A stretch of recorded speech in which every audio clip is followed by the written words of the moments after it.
Ho lasa mpanjakatsika malagasy filoham-pirenena am-perinasa amin'izao fotoana izao tsy iza moa izany fa filoham-pirenena Andry Rajoelina. Raha ohatra ka hoe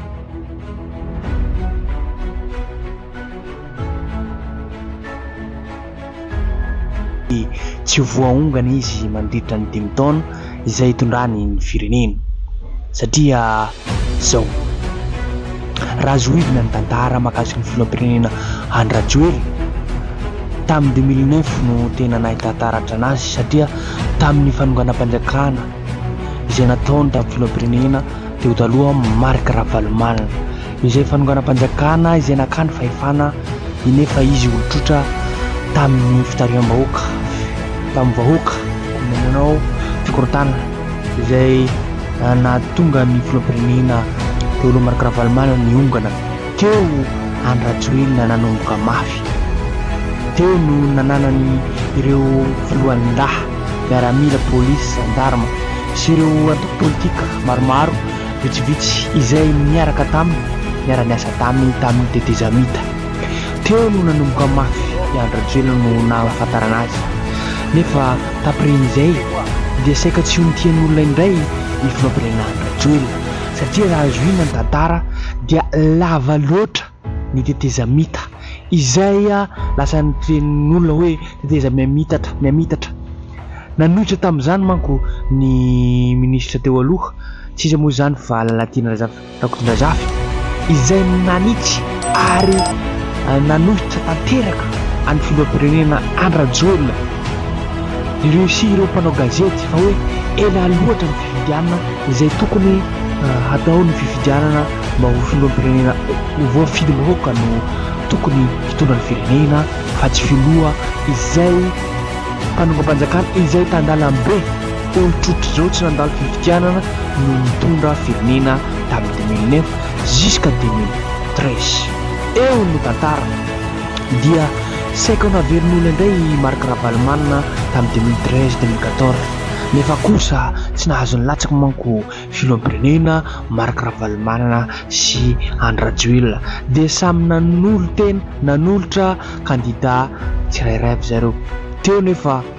i filoham-pirenena Hery Rajaonarimampianina no nitondra tamin'izany tamin'ny antokony niarahany tamin'ny Mapara sy ireo TGV sy ireo antoko politika maromaro niaraka amin'ny Hery Rajaonarimampianina ka Hery Rajaonarimampianina lany tamin'izay. Dia eo niverina indray ny tantara naverin'olona naverin'ny vahoaka eo indray ny filoham-pirenena Andry Rajoelina nefa kosa tamin'ny fitondrana ny fandimidimy izay dia tsy nisy fiovana tanteraka i Madagasikara ary tsy nandroso ny fiainam-bahoaka sosialim-bahoaka ny ekonomia ny politika nirosofana ary hitantsika amin'izao fahadimy farany ary fahatelo miamilentika ny Madagasikara. Tsy sasatra miteny amin'izay ny vahoaka malagasy ny mpanao politika ny banky iraisam-pirenena ary raha jerena zany amin'ny Google dia anisany fahadimy manambany irosofana ny firenena malagasy noho ny tsy fahaizan-tantana nandritra fotoana maromaro zany. Hiverina antsika mahakasika amin'ny zavatra niteneny tamin'ny voalohany hoe ho lasa filoham-pirenena na ho lasa mpanjaka ny Madagasikara filoham-pirenena Andry Rajoelina satria izao teo ny zavatra nitenentsika teo fa hitodika handeha mialoha amin'izay atsika amin'ny zao satria 2023 ho avy 2024 hipetraka eo amin'ny fitondrana indray filoham-pirenena Andry Rajoelina mandritra ny 5 taona. Raha ny zavatra niteneny teo raha tsy voaongana izy mandritra ny 5 taona dia ho eo indray izy ary hanamboatra ny lalàna izay hahafahany mirotsaka indray amin'ny 2028 ka izay no mahatonga anahy hiteny hoe ho lasa mpanjaka izy satria ho lany indray izy eo mandritra ny 2028 jusqu'à amin'ny 2033. Zay no zavatra tiako hambara eto satria i filoham-pirenena Marc Ravalomanana mbola tia ny vahoaka maromaro na eo amin'ny Antananarivo kapitalitsika zany amin'ny sisisina manko manodidina ny fariparitra any vitsivitsy ka izay ny mahatonga anazy tsy ho voaongana eo anazy daholo ireo miaramila ireo tafika rehetrarehetra ka hihazo hilatsaka izy amin'ny 2028. Izao ny zava-misy nefa hitantsika ny fiainam-boaka, hitantsika ny fisanam-bola,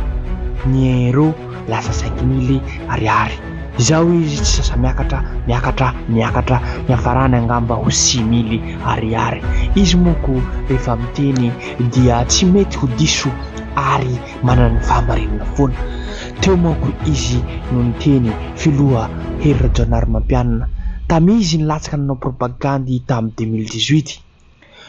fa hoe ny euro raha ohatra ka miakatra amin'ny 4 000 na 3 000 na 4 000 hatrantsy handroso mihitsy ny Madagasikara malalantsika, na ho avy ny 2030, na ho avy ny 2050, na ho avy ny 2060 na 2100, tsy handroso mihitsy ny Madagasikara. Nefa kosa ny slogan filoham-pirenena an'izao amperinasa izao dia va hoe Madagasikara tsy maintsy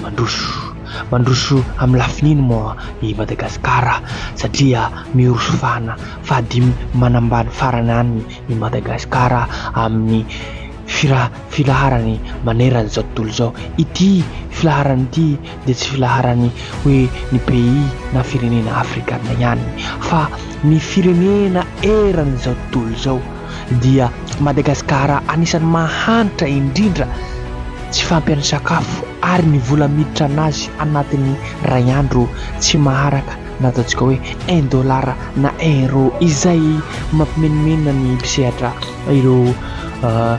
ireo mpandefa entana na i Madagasikara mihitsy isandam-bola Madagasikara tsy dikana ohatrany hoe baoritra ho filoham-pirenena Andry Rajoelina izay nanao fandaharana manokana tamin'izy nilatsaka tamin'ny 2018. Amin'izao fotoana izao ihany koa izy no tsy sasa miteny indray satria noho ny fahaizana mitantana hono no mahatonga ny euro na $1 tsy ho lasa inona ty 10 000 ariary. Ahoana moa no itenenanao izany ianao filoham-pirenena ary ianao no mitantana ny firenena hoe raha tsy fahaizana mitantana no tsy nahatonga anazy 10 000 ariary. Izany hoe ry zareo dia tsy manaiky diso, zareo dia manana ny fahamarinana, tsy misy ho izy zareo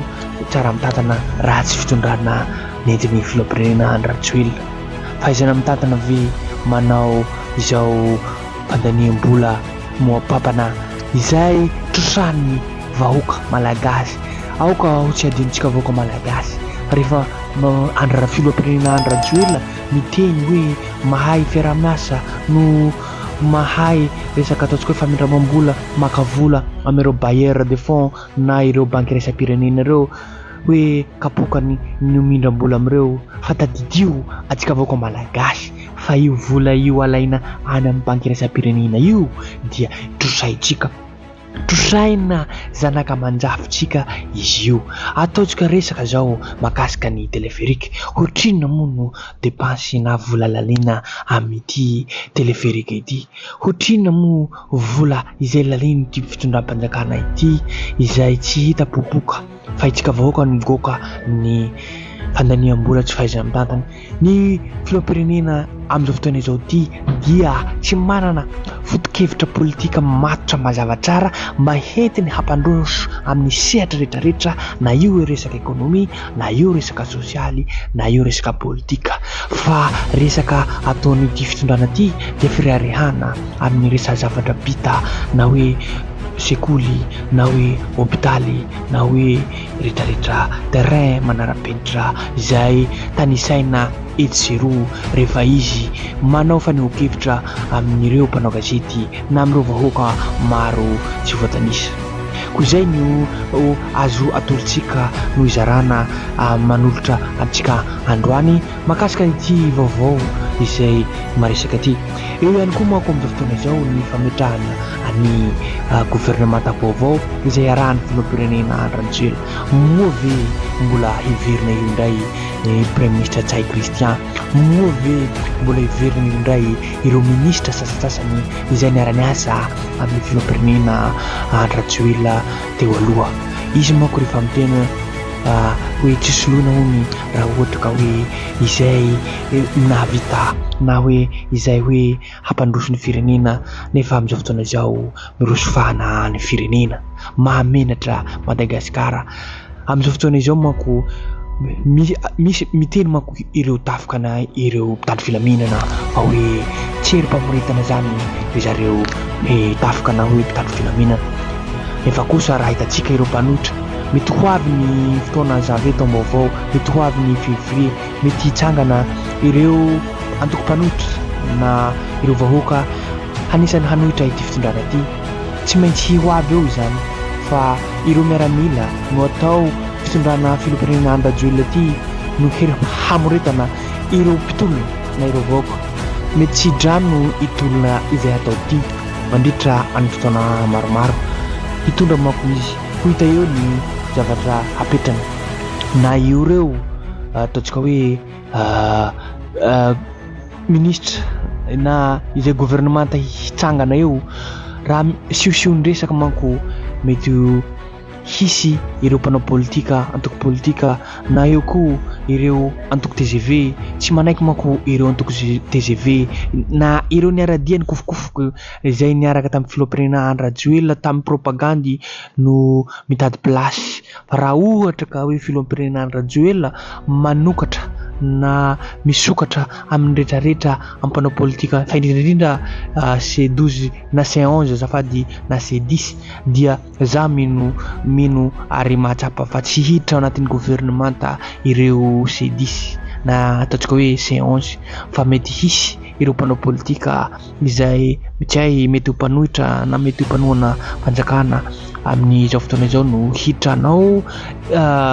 hiditra ao anatin'ny gouvernemanta. Izay no masamasaka azontsika roso fa mbola maro no menetsabe no mbola ho avy. Koa misaotra anareo ny heno hatramin'ny farany, azadino ny miabone chaîne YouTube-tsika makasitraka makatelina tompolahy sy tompoko vavy.